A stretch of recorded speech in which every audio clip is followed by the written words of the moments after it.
Bonjour et bienvenue dans le tout premier épisode de Son Brut. Pour sa première, Release Capital a tendu son micro à un accro des rayons nouveautés des hypermarchés. Nathan Gailly, le rédacteur en chef de Marketing PGC, le blog de l'actualité de la grande consommation. Avec lui, nous parlons de l'avenir écolo de la grande distribution. Alors, est-elle prête à passer au vert ? Bonjour Nathan Gailly. Déjà, petit retour historique, depuis quand les grandes enseignes s'intéressent à la dimension écologique dans leurs pratiques et leur équipement ? Ça date depuis le tout début de la grande distribution dans les années 60, où le commerce en général, son objectif principal, c'est d'être au plus proche de ses clients et être du coup au plus proche de ses attentes. Ensuite, il y a eu un mouvement, on va dire, dans la société et notamment, on peut dire, depuis une vingtaine d'années sur les questions écologiques. Et donc, c'est principalement depuis une vingtaine d'années, je pense qu'il y a eu le plus d'actions en ce sens. J'allais dire, les premières ont été peut-être un peu moins publiques et ont été sur des économies de transport, de gestion du frais, etc. La première, je pense, action marquante auquel on peut penser, c'est Leclerc qui supprime les sacs plastiques en 96. Donc ça fait déjà un peu plus d'une vingtaine d'années. Est-ce que ça s'est accéléré ces dernières années ? Oui, très clairement, ça s'est accéléré et ça s'est accéléré dans deux sens. Dans un premier temps, pour répondre aux attentes des clients, qui du coup ont des attentes et des exigences même, on peut dire, beaucoup plus fortes envers la grande distribution qui est décriée sur de nombreux points. Et ça permet aussi aux enseignes qui sont dans un environnement ultra concurrentiel de faire de temps en temps aussi des économies sur ces sujets-là. Je parlais de la valorisation des déchets, du transport, de la gestion des questions du froid, etc. Sur les emballages, c'est aussi une partie marquante. Et les demandes clients sur ces sujets-là sont vraiment très très fortes, que ce soit sur les ingrédients, sur les engagements de l'enseigne, sur les produits qu'ils mettent en avant ou pas. Et donc tout cela fait que cette tendance est vraiment accrue ces dernières années. Comment cela se traduit ? Alors, vous parliez des sacs plastiques, mais est-ce qu'il n'y a pas d'autres mesures qui ont été mises en place par la grande distribution ? Si, bien sûr, il y en a eu même de nombreuses. Et il y a vraiment je pense qu'on peut les catégoriser un peu de différentes manières. Il y a les initiatives qui viennent des distributeurs. Donc je parlais des sacs plastiques.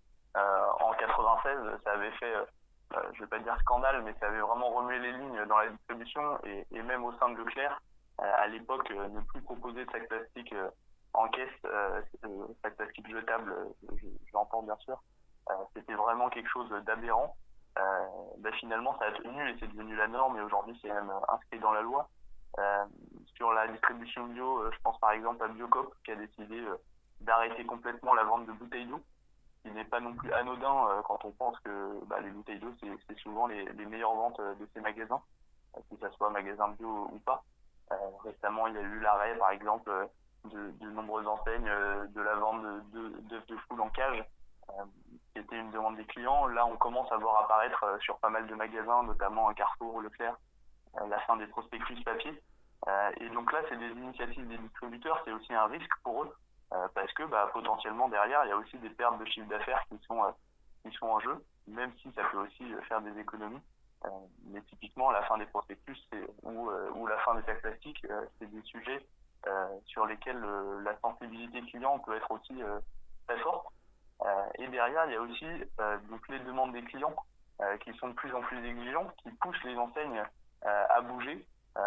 Sur l'huile de palme, par exemple, qui a été un grand sujet, sur l'essor du vrac, des emballages et les efforts ces dernières années sur les emballages, que ce soit sur les marques de distributeurs ou au rayon fruits et légumes, ont été vraiment très très forts. Et on voit que les enseignes communiquent de plus en plus dessus et font de plus en plus d'efforts sur leurs emballages.